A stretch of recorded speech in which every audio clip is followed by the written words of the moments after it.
Continuamos con nuestra serie ¿Quién es Dios? ¿Quién es Dios?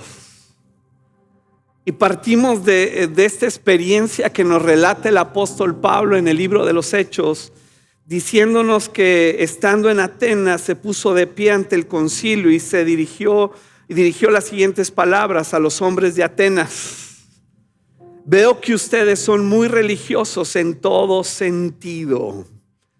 Todos los seres humanos somos religiosos. La religión varía, pero todos tenemos un sentido en la religión de identidad, de adoración, de satisfacción. Sin embargo, el apóstol Pablo les dice que esto lo notó porque mientras caminaba observó la gran cantidad de lugares sagrados y uno de sus altares tenía la siguiente inscripción: a un Dios desconocido. Este Dios a quien ustedes rinden culto sin conocer es de quien yo les hablo. Y debemos hacernos las siguientes preguntas. ¿Es posible rendir culto sin conocer verdaderamente a Dios? Sí. La siguiente pregunta ¿es posible creer que rendimos culto al Dios verdadero y no ser así? Sí.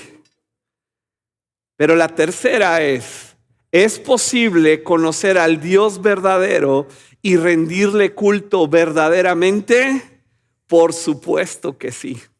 Y estas palabras del apóstol Pablo, te recuerdo que fueron inspiradas por el Espíritu Santo.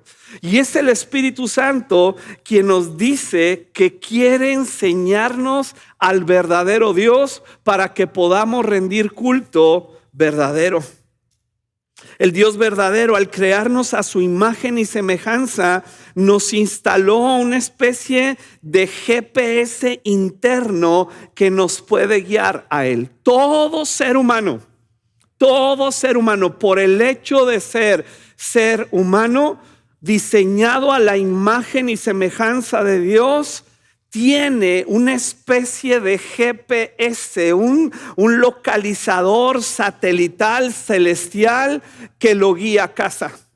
Ya ves que si tienes algún tipo de navegador ahí para andar en la ciudad, localizador, tú predeterminas y dices casa y te da la ruta a casa. Ese está diseñado por Dios e instalado en cada corazón, en cada mente de cada ser humano. Lo reconozca o no, lo use o no, pero el sentido de religión, cualquiera que ésta sea, le indica que ese GPS está instalado. Y de pronto se activa, o de pronto al activarse tomamos un rumbo diferente, pero está ese GPS activado. Ese GPS nos guía a Dios. Y una vez que llegamos a Él, inicia la gran aventura de conocerle. Es nada más para guiarnos a Él, únicamente, pero al llegar a Él, lo conocemos, lo experimentamos, nos relacionamos con Él. Es como si tú pones ahí en esta aplicación para ir a un lugar y pones, bueno, yo quiero ir a Acapulco, ¿verdad? ¿Cuántos quieren ir a Acapulco? Bueno, los que no, pues se la pierden. Tú pones Acapulco y te va guiando. De pronto en el camino encuentras un letrero que dice Acapulco. ¿Cuántos se detienen en el letrero para decir, ay, mira, aquí dice Acapulco? Aquí nos detenemos, ya llegamos. No. Después de la palabra dice un numerito que son los kilómetros que te faltan para llegar. Pero una vez que llegas, empiezas a descubrir, a disfrutar, a conocer.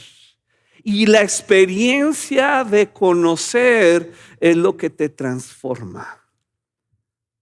Pero es muy importante comprender que este GPS tiene 5 indicadores para guiarnos al Dios verdadero. Antes de entrar en materia para conocer los atributos del Dios verdadero, ¿cómo yo sé que estoy siendo guiado por Dios para encontrarme con Él y entonces descubrir sus atributos? Número 1 es nuestra conciencia humana. Este sentido del bien y del mal que todos tenemos.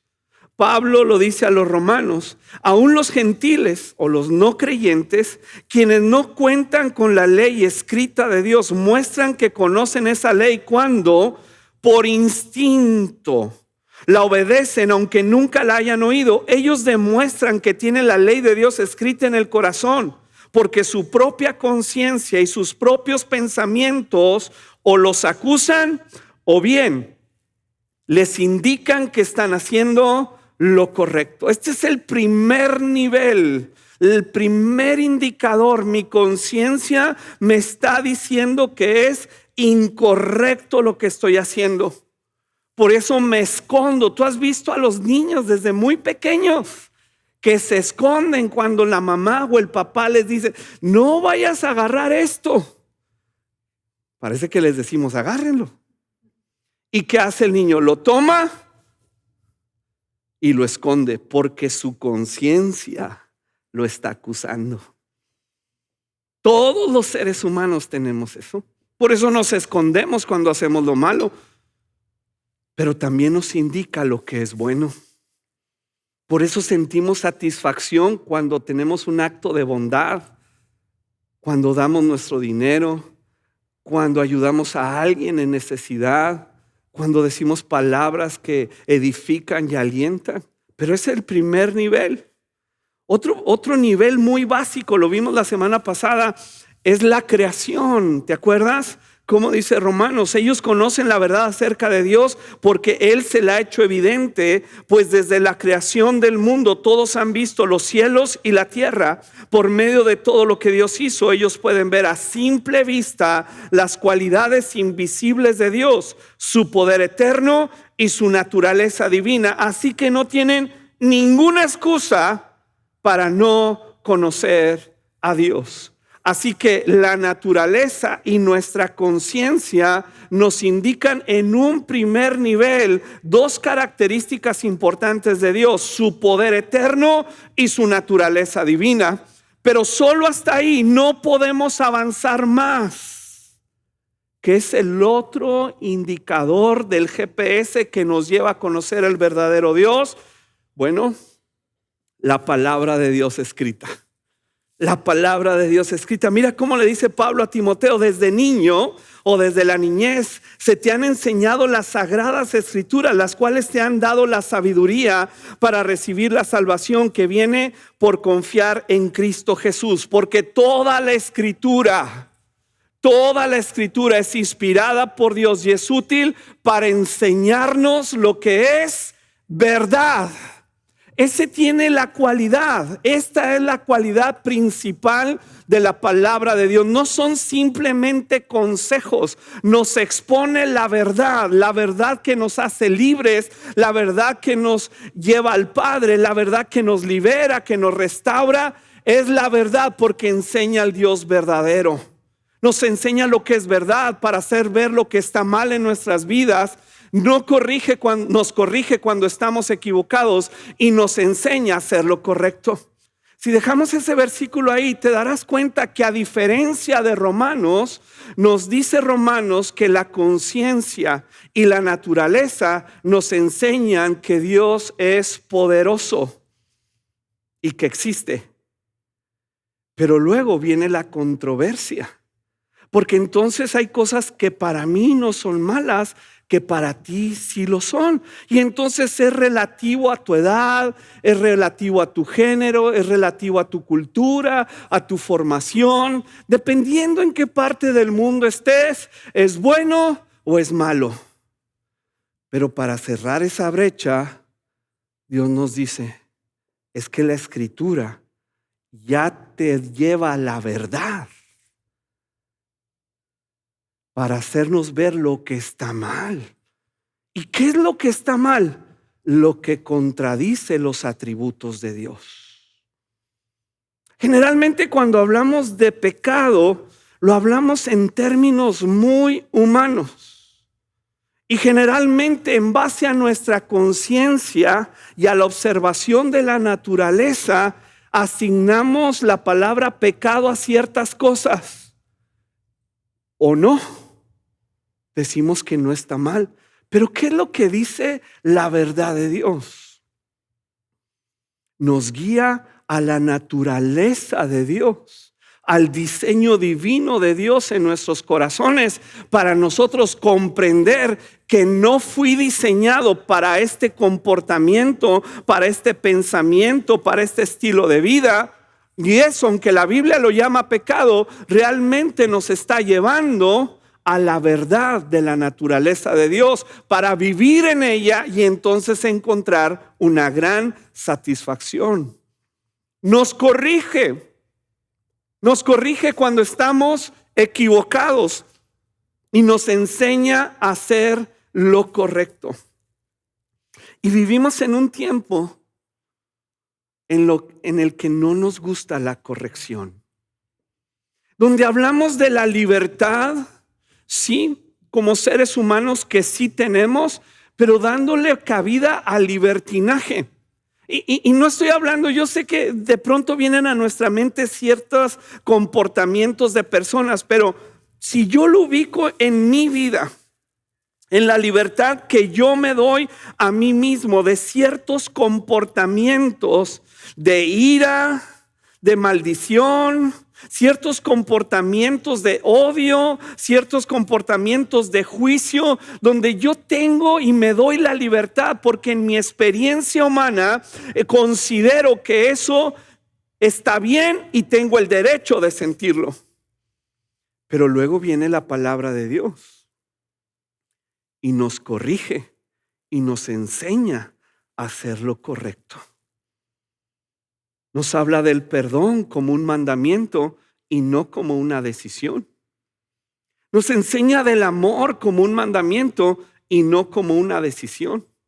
Pero como yo creo que soy libre para hacer lo que yo quiero en el momento que yo quiero, de acuerdo a mi conciencia, a lo que considero que es correcto por mi experiencia, entonces yo voy a hacerlo de esa manera. Y viene la palabra de Dios, el GPS te alinea y te dice, no, es por aquí, te corrige la ruta y te enseña lo que es correcto para llegar al Dios verdadero y no simplemente a un ritual religioso, dominical o de cualquier día donde yo me siento cómodo y mi conciencia está tranquila porque ya rendí culto, sin importar si estoy rindiendo culto de una manera correcta, y al Dios verdadero yo me siento muy cómodo porque estoy todavía en el nivel de la conciencia, de la observación de la naturaleza y del comportamiento humano normal y natural. Pero la palabra de Dios nos lleva al siguiente nivel. ¿Qué es el siguiente nivel en este GPS? El Espíritu Santo. El Espíritu Santo. Dice Jesús, cuando venga el Espíritu de verdad, Él los guiará toda la verdad. Él no hablará por su propia cuenta, sino que les dirá lo que ha oído y les contará lo que sucederá en el futuro. Me glorificará porque les contará todo lo que reciba de mí. Todo lo que pertenece al Padre es mío. Por eso les dije, el Espíritu Santo les dirá todo lo que reciba de mí. ¿Y qué es lo que recibe del Padre? Lo que la palabra escrita nos revela.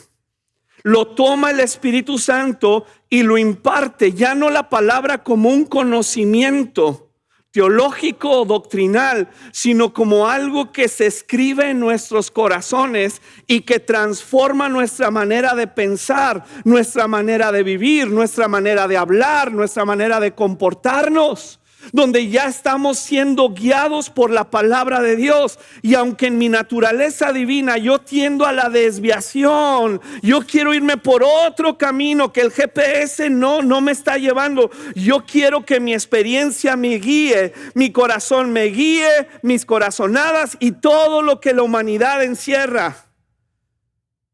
Pero luego el Espíritu Santo toma la palabra y me dice, es por aquí.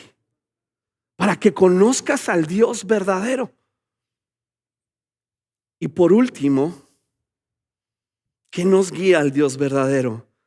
Jesús mismo. Entonces ya vimos que es la conciencia, la creación, la palabra de Dios, el Espíritu Santo y Jesús, el Hijo de Dios. Sabemos que el Hijo de Dios ha venido y nos ha dado entendimiento para conocer al que es verdadero. Estamos en el verdadero, en su Hijo Jesucristo. Este es el verdadero Dios. Cuando tú observas a Jesús en los evangelios, a través de la palabra de Dios revelada por el Espíritu Santo, tú sabes que ese es el verdadero Dios y es la vida eterna. Porque sabemos, continúa la palabra diciendo, que Dios ungió a Jesús de Nazaret con el Espíritu Santo y con poder. Y después que lo ungió con este poder del Espíritu Santo, Jesús anduvo haciendo, ¿qué anduvo haciendo? ¿Qué anduvo haciendo? ¿Y qué más? Sanando a todos los que eran oprimidos. ¿Por quién? Este es GPS de Dios. Porque en el pensamiento religioso humano nos hemos acostumbrado a decir, no sé por qué Dios lo permitió o me está llevando por este camino. No, eso no dice la Escritura.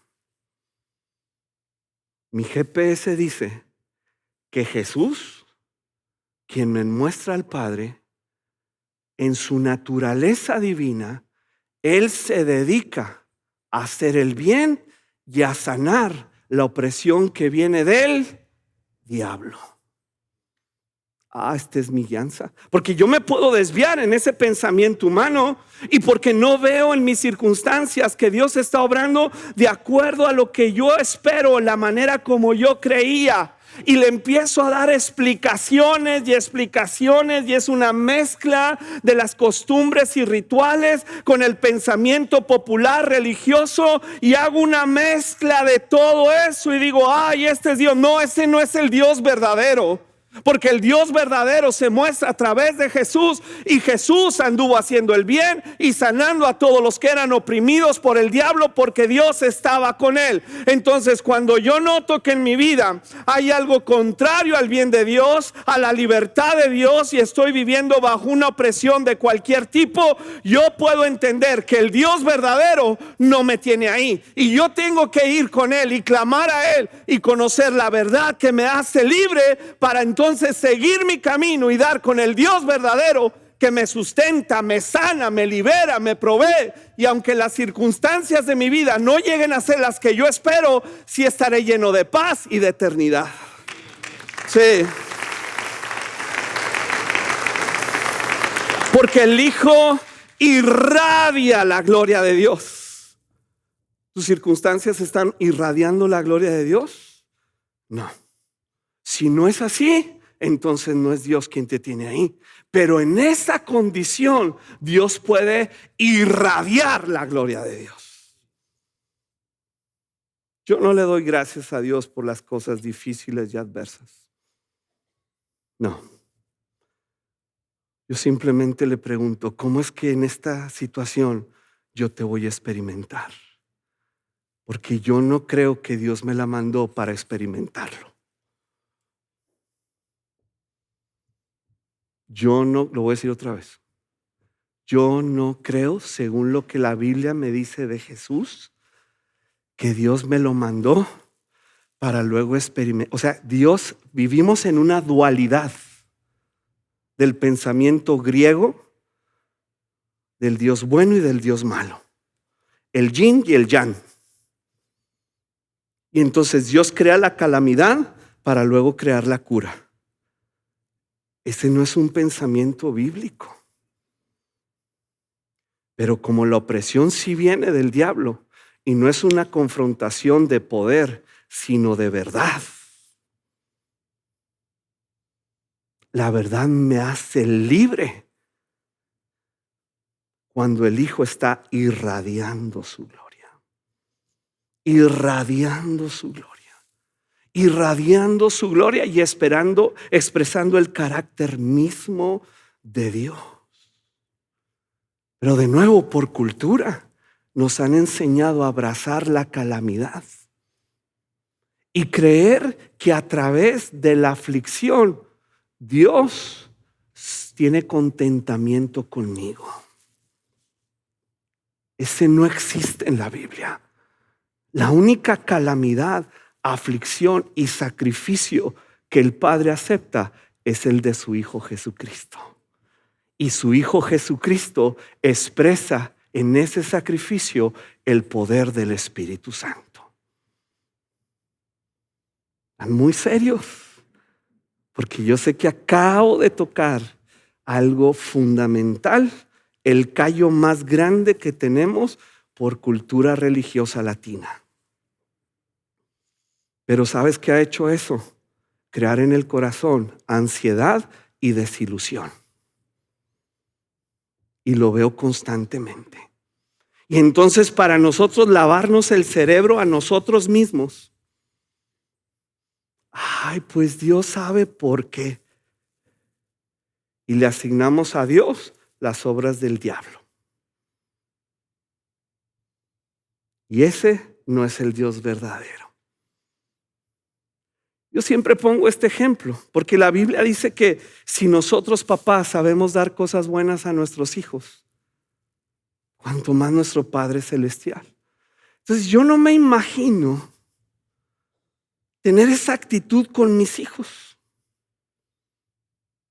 Cuando Luis estaba muy pequeño, lo voy a balconear aquí presente a mi hijo, le encantaba correr y corría donde estuviéramos. Y había que irlo a alcanzar, porque corría en la calle, y a veces en lugares seguros.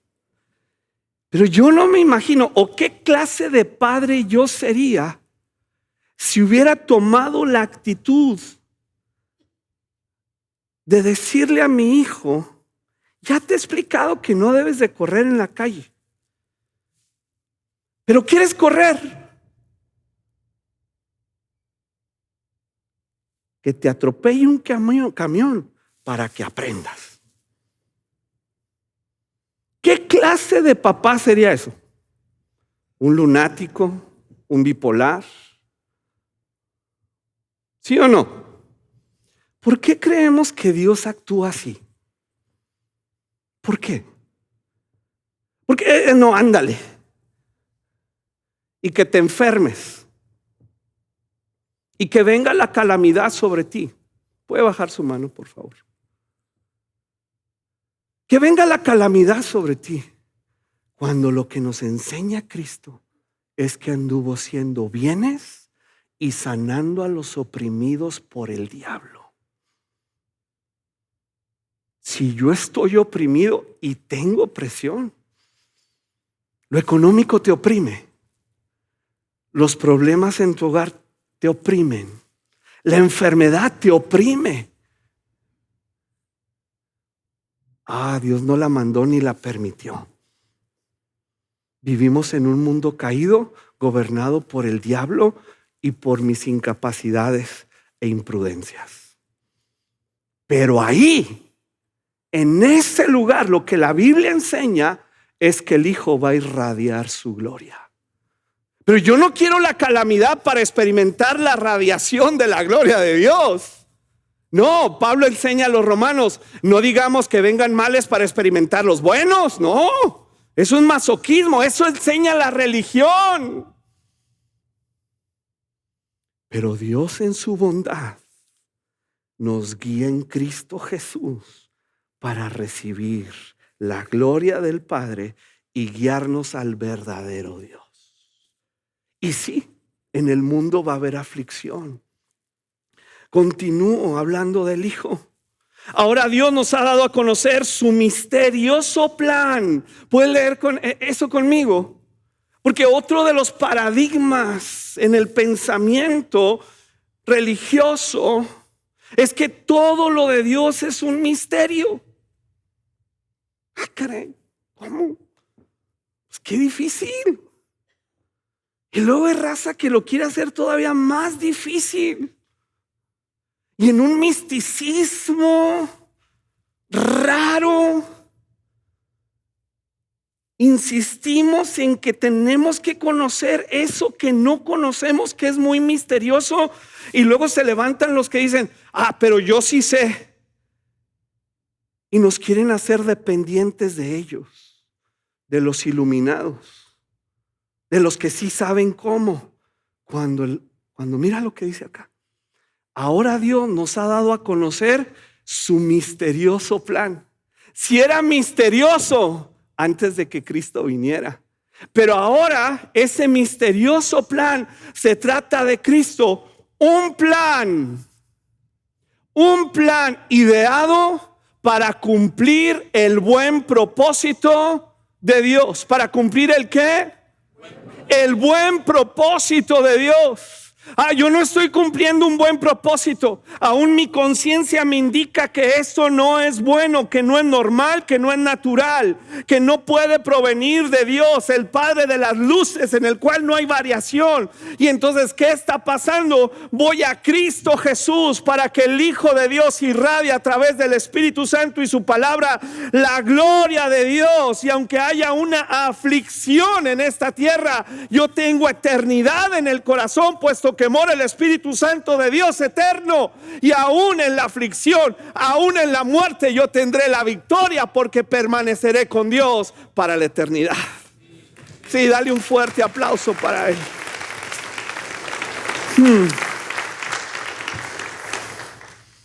Decía un maestro mío en el Instituto Bíblico, aún los pasajes difíciles los inspiró Dios. Hay cosas que no se pueden explicar, pero Dios instruyó a su pueblo. No te preocupes por ellas. Las que no puedes explicar, no busques la respuesta.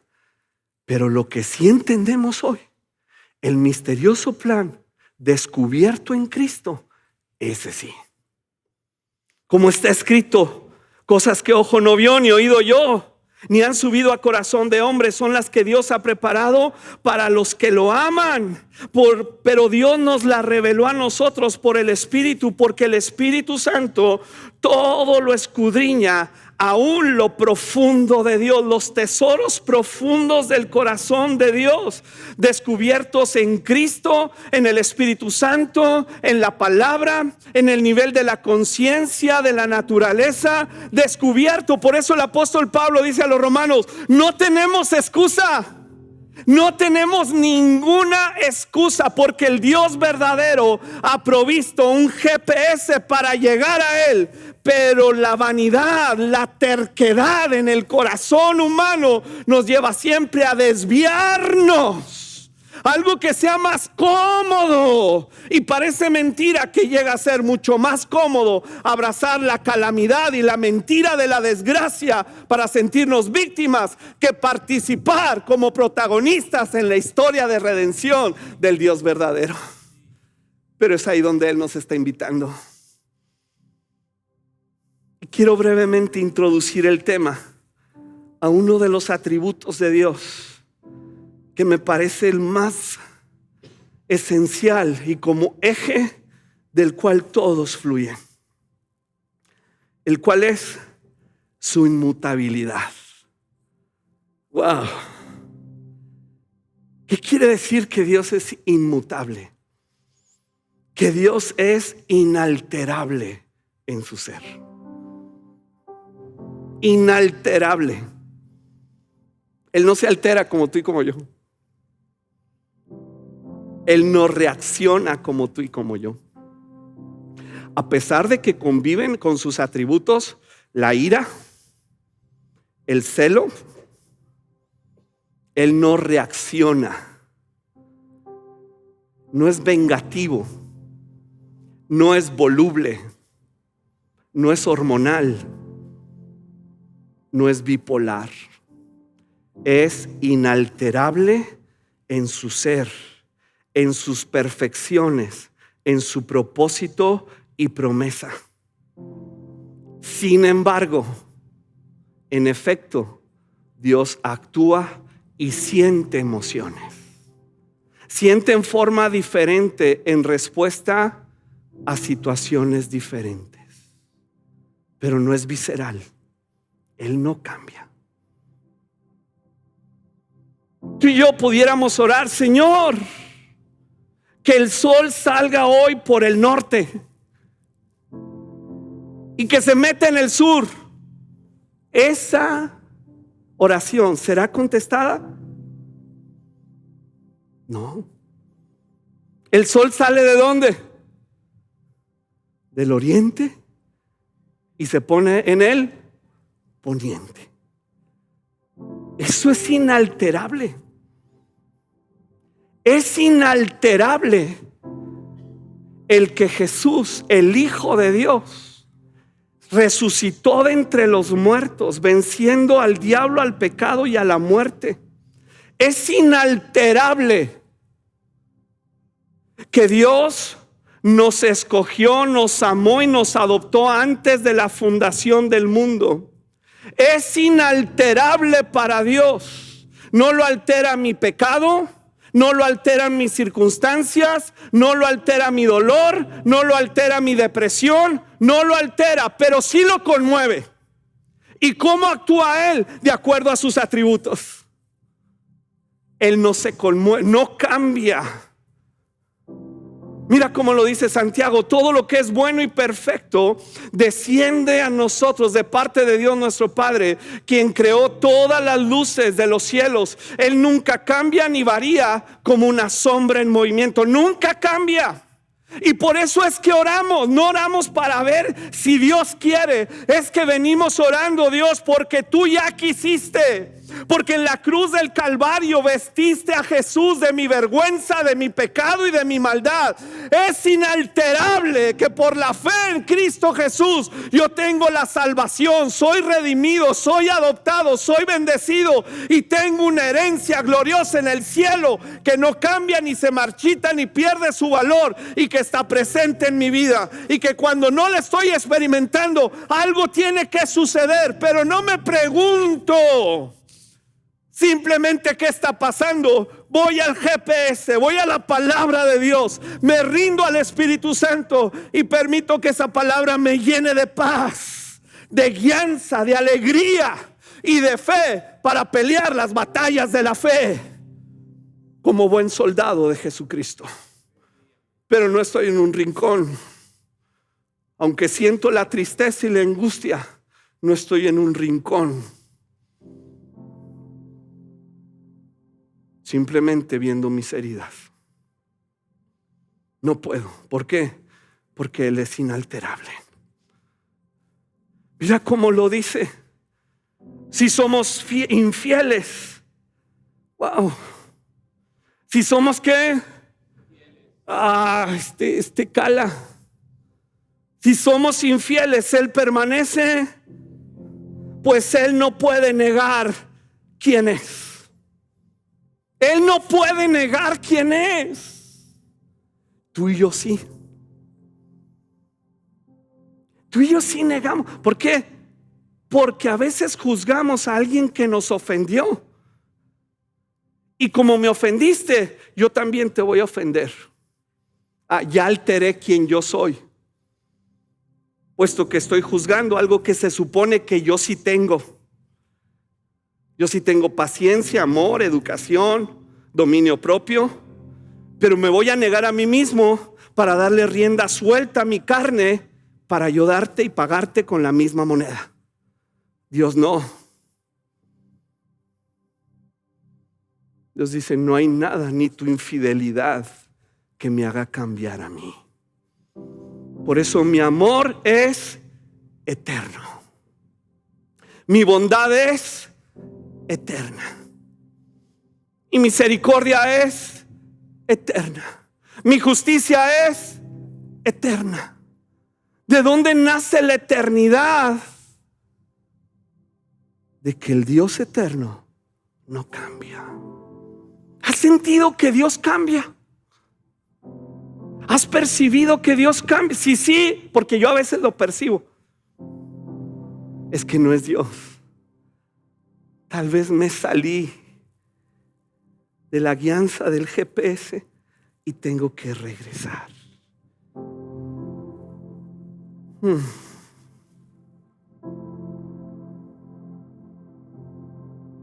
Termino con el ejemplo de Abraham. El Señor le dice a Abraham: ya que me has obedecido y no me has negado ni siquiera a tu hijo, tu único, juro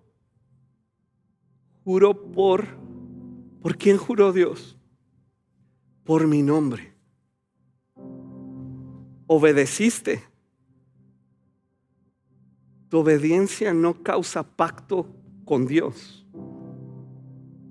Ese es otro de los paradigmas y cosas raras de querer hacer pactos con Dios. Mi obediencia me permite disfrutar de sus propósitos.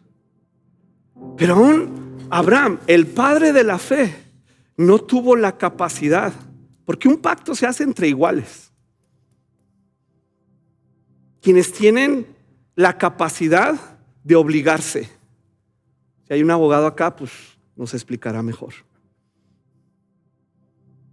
Yo no soy igual a Dios, ni Abraham, ni Moisés, ni Sara, ni David. Pero te juro, Abraham, por mí mismo, te juro por mi nombre. No dice por este pacto que estamos haciendo y porque tú me obedeciste. No, qué bueno que me obedeciste. Pero yo te hago un juramento hoy, Abraham. Ciertamente, me encantan estos versículos. Ciertamente te bendeciré. Ciertamente te multiplicaré tu descendencia hasta que sea incontable como las estrellas del cielo y la arena de la orilla del mar. Tus descendientes. Esto no va a cambiar, Abraham, porque lo estoy jurando por mí mismo. Tus descendientes conquistarán las ciudades de sus enemigos, y mediante tu descendencia todas las naciones, México entre ellas, regios en particular, todas las naciones de la tierra serán bendecidas. Todo eso lo puedes disfrutar porque me has obedecido, pero el origen y la certeza, Abraham, es mi nombre. No te confundas que fue tu oración y tu obediencia. Eso es para ti. Pero esto va a suceder porque yo te lo juro.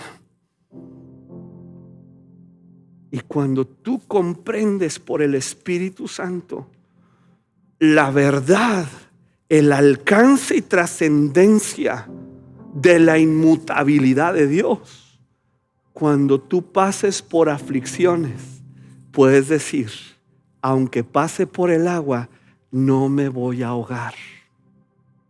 Aunque pase por el fuego, no me voy a quemar. Aunque un ejército acampe contra mí, mi corazón no se conmoverá. Porque el que lo juró por él mismo. Y muchos años después, para que se cumpliera esta promesa completamente, es que viene Jesús, el Hijo de Dios, quien sí hace un pacto con el Padre, el nuevo pacto. En ese pacto que solo uno igual a Dios pudiera hacer, que es Jesucristo su Hijo, sella la inmutabilidad de Dios para decir: en el pacto de Cristo Jesús, ciertamente yo te voy a bendecir, te voy a salvar, te voy a prosperar, te voy a multiplicar. Aunque tus circunstancias te escupan en la cara, que es imposible, hay una eternidad en tu corazón, hay recursos míos a tu alcance. Y aunque pases por la aflicción momentánea, tú experimentarás una gran gloria de Dios. ¿Por qué? Porque mi Hijo Jesús lo juró y lo selló con su sangre preciosa.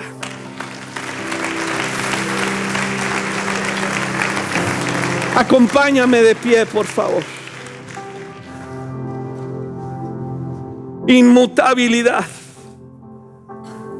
Simple y sencillamente, Él no cambia. Él no cambia. Él no ha cambiado su decisión en tu vida porque está sellada por Cristo.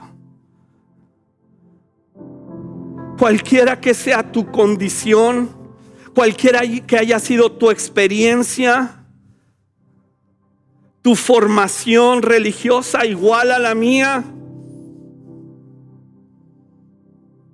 sin tratar de ofenderte ni en un gramo, que nos expongamos, te invito a la verdad de la palabra de Dios, que tiene el poder para liberarnos y para asegurarnos. Dios no cambia. ¿Qué promesa te ha hecho Dios en su palabra a través de su Hijo? Eso no cambia. Si te has desviado por otro camino